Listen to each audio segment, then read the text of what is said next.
श्री स्वामी समर्थ. तुम्हा सर्वांचं आपल्या चॅनलमध्ये मनापासून स्वागत आहे. आज तुमच्यासोबत अतिशय सुंदर आणि आत्ताच आलेला अनुभव, आपल्या येत्या गुरुपौर्णिमेला एका ताईंना अगदी इतका सुंदर अनुभव महाराजांनी दिला आहे की गुरुपौर्णिमेला प्रत्येकाची इच्छा आहे की गुरुचरित्र पारायण करायची. गुरुचरित्र पारायण करावं हे प्रत्येक स्त्रीला वाटतं ज्या स्वामी सेवेत आहे.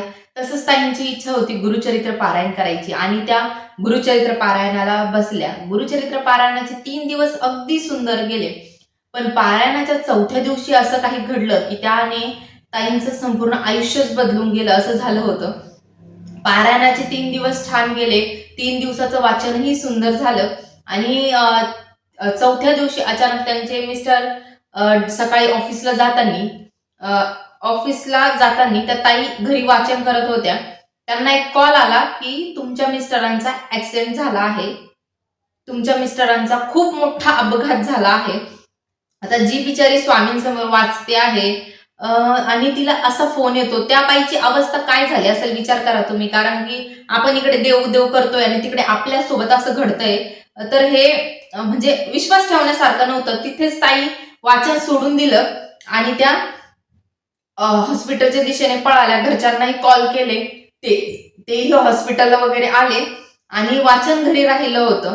त्या दादांची खूप क्रिटिकल कंडिशन होती, पण त्या ताईंची इच्छाशक्ती काय म्हणावं, त्यांना ते गुरुचरित्र पारायण माझं पूर्ण झालेलं नाहीये 4थ्या दिवसाचं वाचन, हे त्यांच्या लक्षात होतं आणि स्वामी माझ्यासोबत काही वाईट करणार नाही हेही त्यांच्या लक्षात होतं. पण काळाचा घालप खूप बेकार असतो आणि मी तर म्हणेल की कलियुगातील सावित्री हीच आहे जिने मृत्यूच्या दारातून आपल्या नवऱ्याला बाहेर आणलं. तर गुरुचरित्र पारायणाची महिमा अतिशय काय म्हणतात विलक्षण आहे. गुरुचरित्र पारायणच एवढं पॉवरफुल आहे की ते सांगायलाच नको.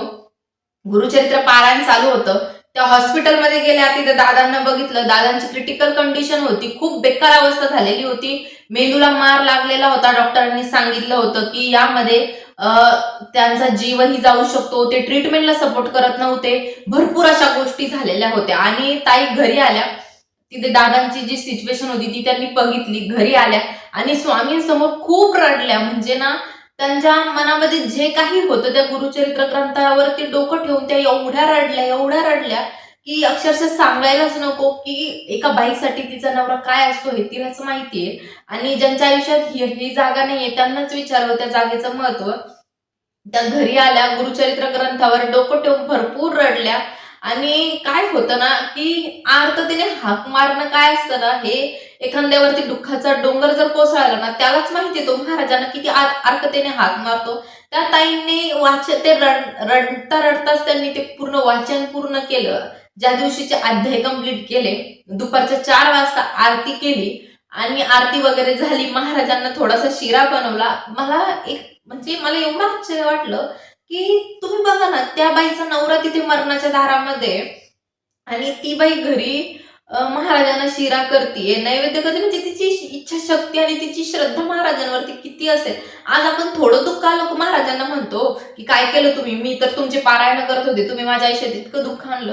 पण त्या बाईची मानसिक स्थिती काय असेल ना, ती येऊन घरी महाराजांसाठी नैवेद्य बनवला, ते केलं, त्याची समाप्ती झाली आणि ती खूप रडली महाराजांजवळ. खूप म्हणजे खूप रडली आणि महाराजांनी तिनं विनंती केली की मी तुमचे गुरुचरित्र पारायण करते आहे, माझं कुंकवाचं रक्षण करा, मला बळ द्या, ह्या सगळ्या गोष्टीतून मला फक्त शक्ती द्या तुम्ही. तिने महाराजांना काही म्हटली नाही.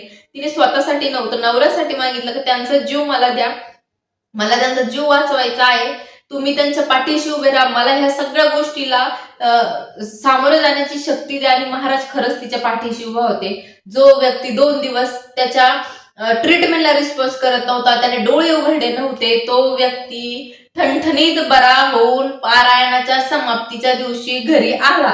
हो, हा खूप मोठा अनुभव आहे आणि मी जेव्हा असे अनुभव ऐकते ना, मी टू बी फ्रँकली मी खूप हळवी आहे आणि मला हे अनुभव जेव्हा सांगण्यासाठी कॉल येतात, एक तर माझं कॉलवरतीच रडू कोसळतं, नाहीतर मग मला अनुभव सांगताना खूप इमोशनल व्हायला होतं. कारण की महाराजांच्या लीलाच अशा आहेत हो, की प्रत्येकाच्या डोळ्यात पाणी येईल अशा लीला आहे महाराजांच्या. आणि ते दादा आता सुखरूप आहे, व्यवस्थित ट्रीटमेंटही चालू आहे, हप्त्याच्या हप्ते हॉस्पिटल व्हिजिटही त्यांची असते, पण ते स्टेबल आहेत आपल्यामध्ये आहेत आणि अतिशय छान उत्तम प्रकारे ते त्यांच्या ट्रीटमेंटला सपोर्टही करतायत आणि व्यवस्थित आहे. अजून जखमा काही भरलेल्या नाहीये, जखमा तशाच आहे. प्रत्येक जखम भरायला वेळ लागतोच म्हणतात, तसं ही जखम आहे. पण त्या गुरुचरित्र पारायणाचा त्या माऊलीला इतका सुंदर अनुभव आला. साक्षात महाराजांनी तिच्या नवऱ्याचे प्राण तिला तिच्या ओंजळीत टाकलं, तिचं कुंकू तिच्या ओंजळीत टाकलं आणि तिने थाटामाटात ज्या दिवशी तिचे ते दादा घरी येणार होते त्या दिवशी थाटामाटामध्ये तिने गुरुचरित्र पारायणाचं उद्यापन केलं, आरती केली. हे सगळं करताना तिच्या डोळ्यात फक्त आणि फक्त आनंद अश्रू होते. आजही जेव्हा त्या ताई मला हा अनुभव सांगत होत्या, त्यांच्या डोळ्यामध्ये भरपूर आनंद अश्रू होते आणि त्यांचे ते अश्रू बघून कुठेतरी मन खूप हळवं व्हायला होतं, की महाराजांच्या लीला काय आहे आणि त्या ताईंची सेवा काय असेल, की त्यांना एवढा सुंदर अनुभव आला. मी प्रत्येक वेळी महाराजांना म्हणत असते, की महाराज छोटा मोठा का होईना तुम्ही प्रत्येक सेवेकराला अनुभव देत जा, जेणेकरून त्याची इच्छाशक्ती प्रबल होईल. तर तुम्हालाही हा अनुभव कसा वाटला हे मला कमेंट करून नक्की सांगा. श्री स्वामी समर्थ.